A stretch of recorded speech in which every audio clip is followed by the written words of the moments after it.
Ayan po mga kapatid, magandang gabi po sa inyong lahat at narito naman po ako at muling magbabalik upang maihahatid ng mga panibagong orasyon na makakatulong sa inyo mga kapatid. Bagay ito sa mga kababayan nating OFW, lalong lalo na sa mga amo nilang mga masusungit.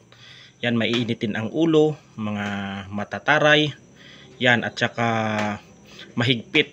Yan. Ang orasyon na ito ay napakabisa mga kapatid.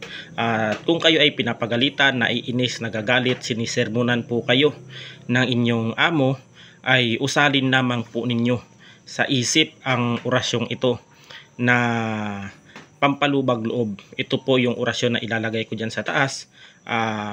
Ang orasyon na ito ay banggitin lamang ninyo ng paulit-ulit kung kayo ay pinapagalitan, sinisermonan. Ayan. Bagay din po yan sa mga taong may galit sa inyo, naiinis, o di kaya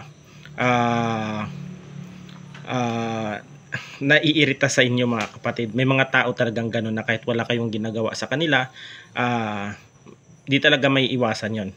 At ilalagay ko dyan yung orasyon.